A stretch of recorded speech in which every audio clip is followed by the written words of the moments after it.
अस्सलामुअलैकुम।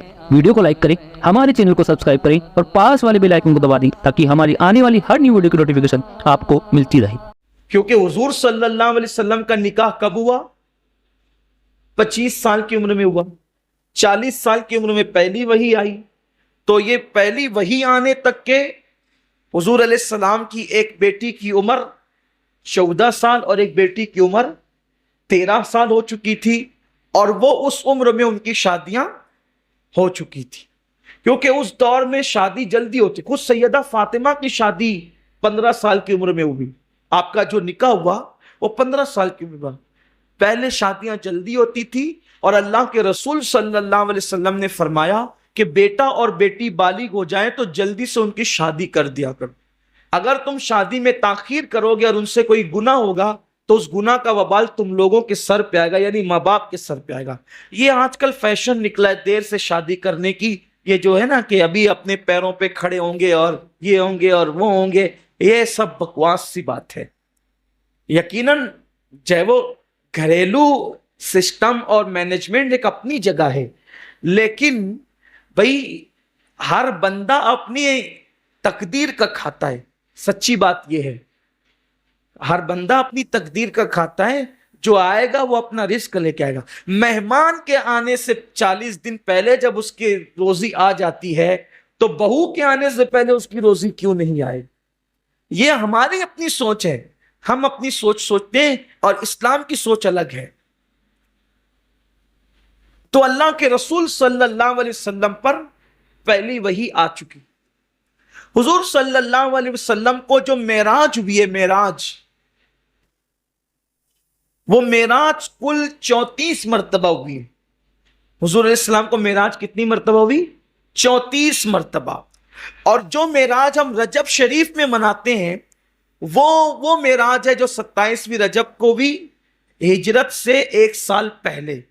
और बाकी हुजूर को तो कई बार मेराज हुई, 34 मरतबा, मक्के शरीफ में भी, मदीने शरीफ में भी बार बार।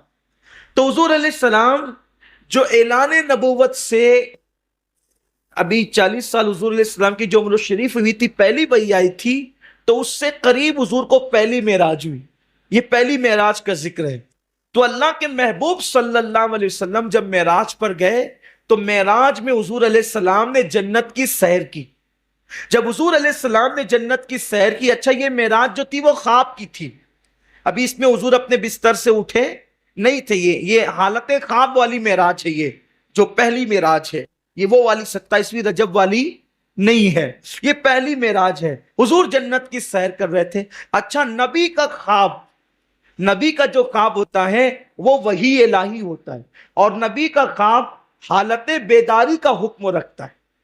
यानी अगर हम में से कोई माज़अल्लाह ये ख्वाब देखे कि हम अपने बेटे को अपने हाथ से ज़बा कर रहे हैं, तो अपना बेटा हमें अपने हाथ से ज़बा करना हमें बेदारी में जायज़ नहीं होगा। होगा? नहीं होगा। लेकिन नबी ने ख्वाब देखा, इब्राहिम अलैहि सलाम ने, तो बेटा ज़बा किया कि नहीं किया?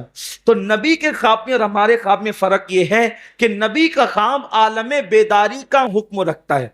अगर हमें ख्वाब में कोई हुक्म दिया गया तो उस पर अमल करना हमारे लिए ज़रूरी नहीं होता, लेकिन नबी को कोई हुक्म दिया गया तो उनको अमल करना जरूरी होता है, क्योंकि उनका ख्वाब और बेदारी दोनों बराबर है। वो वही का दर्जा रखते हैं। तो अल्लाह के हबीब अलैहिस्सलाम जन्नत की सैर कर रहे थे। जन्नत की सैर करते करते अल्लाह के हबीब अलैहिस्सलाम ने देखा कि पूरे जन्नत में, पूरी जन्नत के अंदर, जन्नत के तमाम बागात के अंदर एक फूल खिला है। एक फूल है, और वो जन्नत के सारे फूलों से सबसे ज्यादा खूबसूरत है, सबसे ज्यादा हसीन और जमील है। अल्लाह के हबीब अलैहिस्सलाम ने पूछा, ए जिब्रील ये क्या है? जिब्रील ने अर्ज की, आका ये ज़हरा है। ये क्या है? ये ज़हरा है। सरकार ने फरमाया, कितना खूबसूरत है ये फूल, कितना हसीन है ये फूल, मेरा दिल चाहता है कि मैं इसको तोड़ के खा लूं। जिब्रील ने अर्ज की, आका आप मालिक को मुख्तार है, जन्नत आपकी मिल्कियत है, आप जो चाहें करें। सरकार ने वो फूल तोड़ा और तोड़ने के बाद उसको खा लिया। जब खा लिया तो हुजूर की आंख खुली, वो फूल की खुशबू लबहाए अक़दस से आ रही थी। ہاتھوں میں اس پھول کا اثر تھا. جب وہ پھول کھایا اور آنکھ کھلی تو آقا کریم صلی اللہ علیہ وسلم کے دل میں خواہش پیدا ہوئی کہ وہ اماں جان حضرت خدیجۃ الکبریٰ کے ساتھ وظیفہ زوجیت ادا کرے. اور اسی رات سیدہ فاطمہ اپنی ماں کے شکم میں آئی. تو سیدہ فاطمہ جس رات اپنی ماں کے شکم میں آئی تو آقا کریم فرماتے ہیں یہ فاطمہ انسانیت اس کے اندر تو ظاہر کو ہے لیکن حقیقت میں یہ اسی جنتی پھول کا نام ہے فاطمہ جو میں نے جنت سے توڑ کے کھایا تھا. اسی لیے آقا فرماتے ہیں جب مجھے اس جنتی پھول کی یاد آتی ہے, اس کی خوشبو کی یاد آتی ہے تو میں فاطمہ کو سونگھ لیتا ہوں. اب بھی مجھے وہ خوشبو مجھے فاطمہ میں مل جایا کر. سیدہ فاطمہ الزہرا تو اب ماں کے شکم میں آ گئی. حضرت خدیجۃ الکبریٰ فرماتی ہیں کہ جب سیدہ فاطمہ